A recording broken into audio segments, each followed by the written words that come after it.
Ashok thus ruled the vast Mauryan Empire with an iron fist. It now encompassed almost all of India. All but Kaling. In the 8th year of his rule, Ashok decided to take this last piece of land as well. He mobilized a gigantic army, converging onto Kaling for an attack.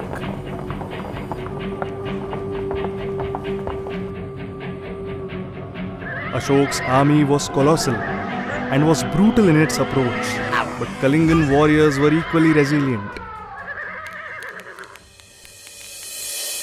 Samrat, we lost 121 units and our battalion had to retreat. They were fighting fiercely. Samrat, our forces crushed frontier defense, but our cavalry suffered badly. Reports of massacres from both sides kept coming. He was getting very disturbed, and difficulty in taking Kaling was not the reason for his anxiety. Finally, Mauryans were victorious. Ashok himself headed for the battlefield camp as he received the news.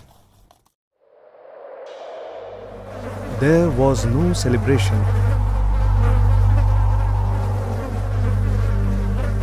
Instead, he was welcomed by a horrific sight.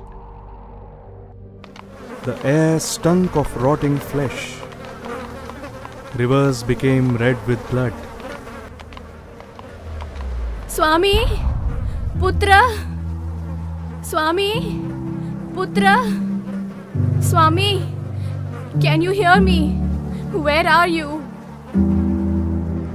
Where are you? Hey, have you seen my husband? Hey, tell me, have you? Hey women, speak with respect. He is the Samrat, lord of this land. You wretch, sinner! You killed my husband and all my sons. Tell me what reason is left for me to live? You murderer! What did you get by destroying us? Whom have you conquered? We are all dead. We are all dead. We are all dead. Over 100,000 people were killed in the battle. 150,000 were displaced. Ashok realized how disastrous his ways were. He could not get over the thought that he was a mass murderer. It is said that at this juncture, he came across a Buddhist monk named Nigrodh, who happened to be Susim's son.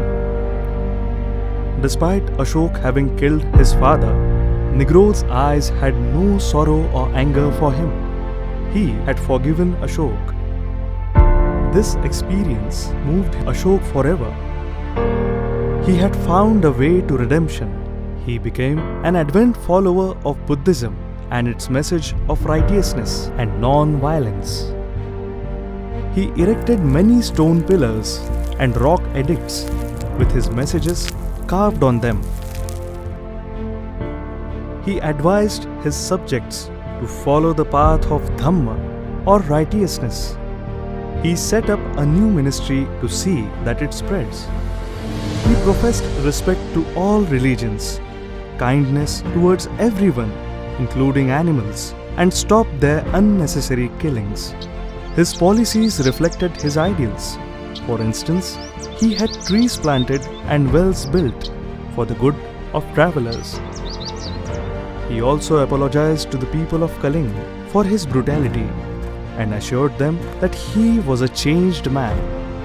For the spread of Buddhism, he set up 84,000 stupas across his empire and also sent missionaries around the known world. For the rest of his life, he dedicatedly worked for peace.